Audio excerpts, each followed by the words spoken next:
Hi guys, टेकमेक institute के YouTube channel में आपका स्वागत है। और आज ये हमारी कंप्लीट HTML कोर्स का वीडियो लेक्चर नंबर 10 होने वाला है। तो आइए देख लेते हैं कि वीडियो लेक्चर नंबर 10 के अंदर हम लोग क्या सीखने वाले हैं।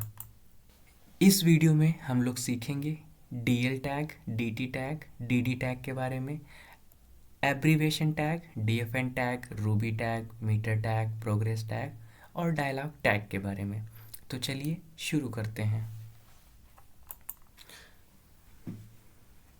यहाँ पर मैं एक फ़ाइल बना लूँगा day10 के नाम से।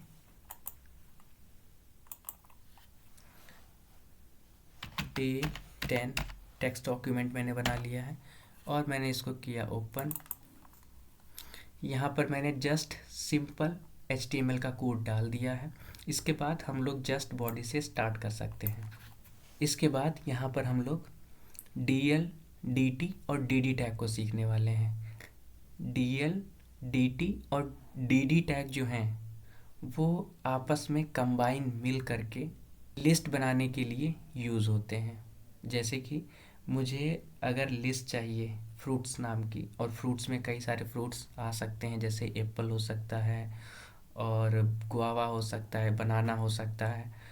तो वहाँ पर हम लोग DL का मतलब होता है डेटा लिस्ट, DT का मतलब होता है डेटा टाइटल, DD का मतलब होता है डेटा डिस्क्रिप्शन। तो उस टाइप में मुझे अगर कुछ बनाना है, मैं यहाँ पर जल्दी से बना देता हूँ, फिर हम लोग देखते हैं कि ये वेब पेज में कैसी दिखाई देती है। तो मैं यहाँ पर लिखूँगा DL और DL को मैंने कर दिया क्लोज। फिर DT के अंदर हम लोग डिस्क्रिप्शन डाल सकते हैं। मैंने यहाँ पर डाल दिया है फ्रूट्स के लिए DT, और फिर हम लोग डाल देंगे DD टैग, और DD टैग के अंदर हमने डाल दिया है एप्पल 1, फिर डाल दिया है बनाना,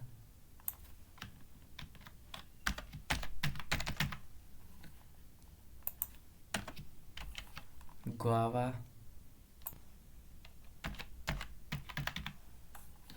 कंट्रोल एस से मैंने किया सेव। और सेव करने के बाद मैं इस टेक्स्ट फाइल को .html एक्सटेंशन में सेव करने वाला हूँ। कंट्रोल एस से सेव किया और फिर मैं यहाँ पर जाऊँगा और day10 वाली फाइल को ओपन कर लूँगा।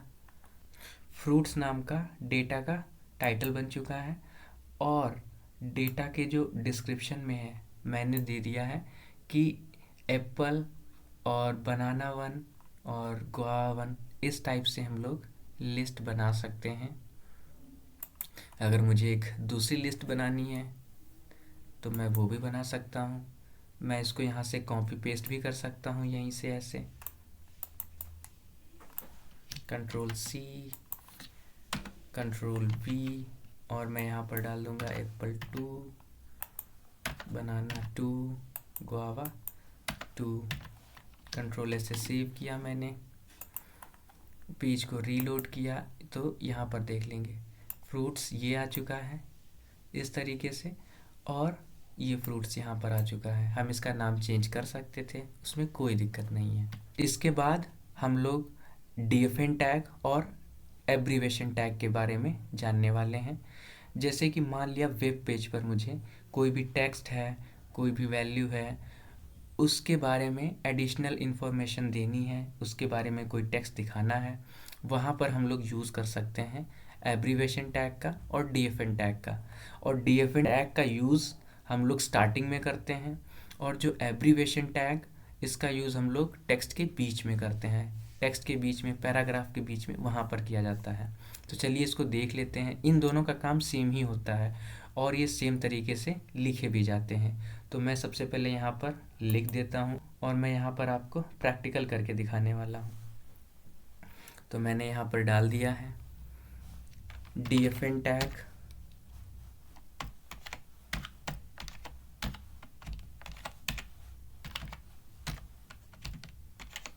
और DFN टैग के अंदर मैंने डाल दिया है रैम। फिर मैं डाल दूंगा यहाँ पर is volatile is volatile in nature।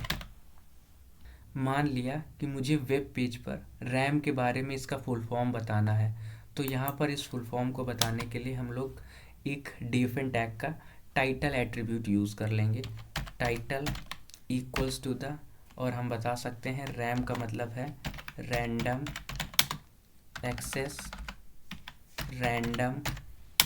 Access memory. मान लिया कि मुझे वोलाटाइल के बारे में कुछ बताना है, क्योंकि ये टेक्स्ट के बीच में है, इसीलिए अब यहाँ पर हम लोग एब्रीवेशन टैग का यूज़ करेंगे। तो मैं यहाँ पर डाल दूंगा ABBR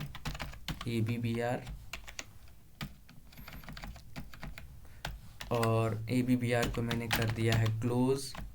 फिर यहाँ पर टाइटल डाल देंगे हम लोग, टाइटल इक्वल्स टू द, मैंने कुछ भी डाल दिया ऐसे, कुछ भी अभी के लिए, और कंट्रोल इससे मैंने किया सेव, और पेज को करेंगे रीलोड। यहाँ पर देखिए ये लाइन आ चुकी है, RAM is volatile in nature. अब मैं रैम पर जैसे ही कर्सर ले जाऊंगा तो ये यहाँ पर दिखा रहा है रैंडम एक्सेस मेमोरी, ये देखो इसके बारे में दिखा रहा है इन्फॉर्मेशन। अब जब मैं वोलाटाइल पर ले जाऊंगा तो यहाँ पर इस वर्ड के बारे में, ये देखिए वोलाटाइल डाल दिया था कुछ भी, तो ये इस वर्ड के बारे में इन्फॉर्मेशन दिखा रहा है। तो इस टाइप में मुझे अगर किसी वर्ड के बारे में इन्फॉर्मेशन दिखानी है तो वहाँ पर हम लोग इन टैग्स का यूज़ कर सकते हैं। जिस तरीके से हम लोग DFN टैग और एब्रीवेशन टैग का यूज़ करते हैं, उसी तरीके से हम लोग रूबी टैग का यूज़ करते हैं। रूबी टैग जैसे कोई जापानी भाषा है या कोरियन भाषा है, उसके मतलब को समझाने के लिए, बताने के लिए हम लोग वहीं पर लिख देते हैं, टेक्स्ट उसके ऊपर ही लिख देते हैं। तो उस टाइप में अगर मुझे कुछ यूटिलिटी चाहिए, कोई वर्ड है उसके ऊपर ही मुझे उसका मतलब बताना है, तो वहाँ पर हम लोग रूबी टैग का यूज़ कर सकते हैं। तो मैं यहाँ पर डाल दूँगा रूबी टैग, रूबी, और रूबी को मैंने कर दिया है क्लोज। और रूबी के अंदर दो चीज़ें आती हैं, पहला तो होता है रूबी बेस यानी RB टैग। तो ये RB टैग के अंदर हम डालना चाहते हैं कि किसको आप दिखाना चाहते हैं, कि कौन सा वर्ड है जिसका आप फुल फॉर्म बताना चाहते हैं, जिसके बारे में एडिशनल इन्फॉर्मेशन बताना चाहते हैं। तो मैंने यहाँ पर डाल दिया है टीमीएट, और मैंने इसको कर दिया है क्लोज RB। और अब मुझे रूबी बेस में जो भी लिखा गया है उसके बारे में इंफॉर्मेशन बतानी है, तो वहाँ पर RT टैग यानी रूबी टाइटल टैग का यूज़ कर लेंगे, और वहाँ पर बता देंगे टीमीएट का मतलब होता है टेकमेट इंस्टीट्यूट ऑफ एडवांस टेक्नोलॉजी। तो मैंने बस इतना ही लिख दिया है और RT को कर दिया है क्लोज। कंट्रोल से सेव किया मैंने, सेव करने के बाद पेज को रीलोड करते हैं। तो देखिए यहाँ पर टीमेट का मतलब है technical institute of advance technology. तो ये इस तरीके से यहाँ पर आ चुका है। अगर मुझे इस टाइप की कुछ यूटिलिटी बनानी है तो वहाँ पर हम लोग रूबी टैग का यूज़ कर सकते हैं, और ज़्यादातर ये यूज़ किया जाता है जैसे कोई जापानी भाषा है, कोरियन भाषा है, उनके वर्ड को प्रोनाउंस सही तरीके से किया जाए तो वो लोग ऊपर यहाँ पर लिख देते हैं, उसके लिए यूज़ किया जाता है। इसके बाद अब हम लोग मीटर टैग को सीखने वाले हैं। तो मीटर टैग जब भी मुझे कोई बैटरी का वॉल्यूम दिखाना है या कोई लेवल दिखाने हैं, वहाँ पर हम लोग मीटर टैग का यूज़ कर सकते हैं। तो मैं यहाँ पर टाइप कर दूँगा मीटर,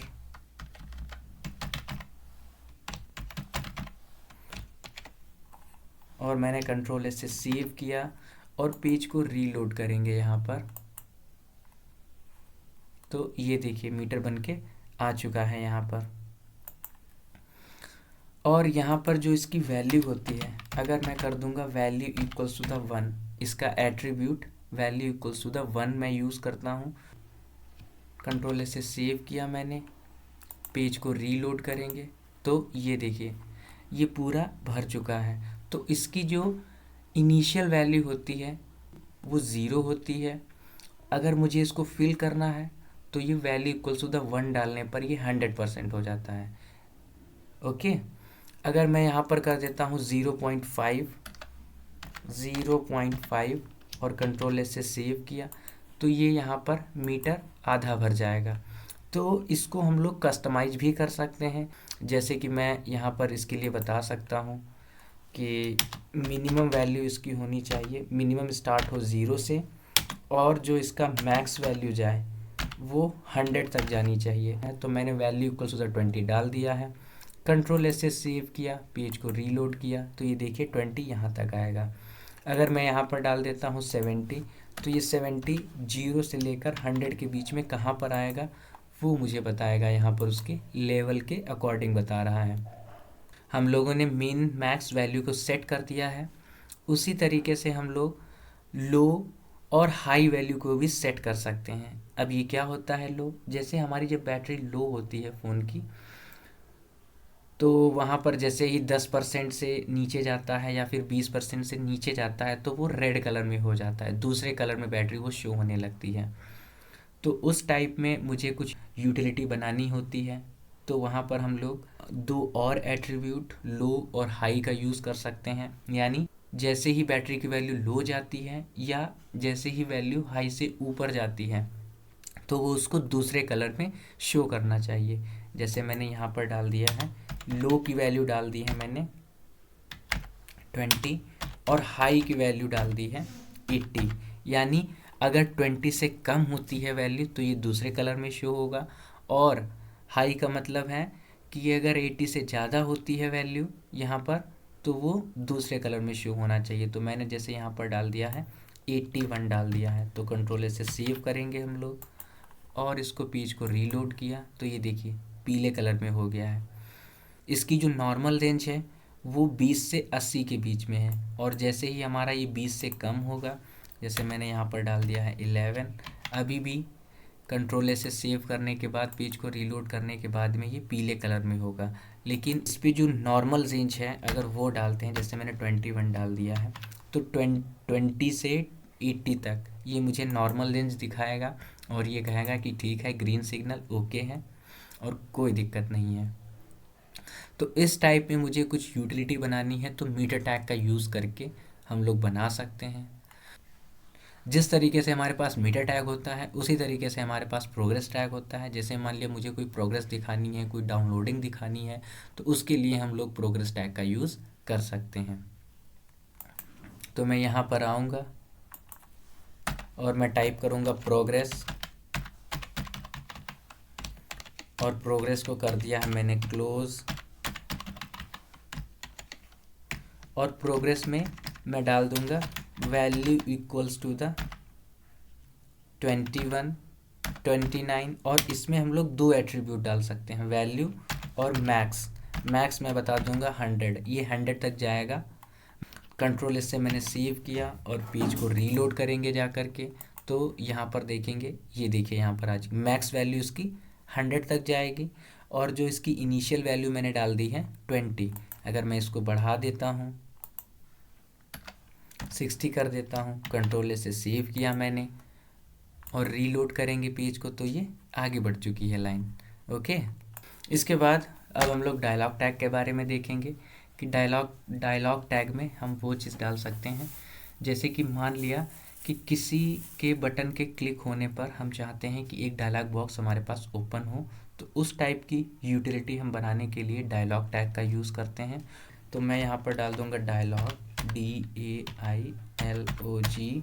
और फिर मैंने इसको कर दिया है क्लोज डायलॉग, और इसके अंदर हम लोग डाल सकते हैं जैसे कि chat with me on WhatsApp, और मैंने इसको कंट्रोल से सेव किया और पेज को रीलोड करेंगे तो अभी के लिए मुझे ये कुछ दिखाई नहीं देगा यहाँ पर, लेकिन इसका जो एट्रीब्यूट एक होता है ओपन, अगर उसको यूज़ करते हैं हम लोग, ओपन एट्रीब्यूट, मैंने इसको कंट्रोल से सेव किया और पेज को रीलोड करेंगे तो ये अभी के लिए मुझे टेक्स्ट देखना चाहिए। ये देखिए यहाँ पर आ चुका है, chat with me on WhatsApp.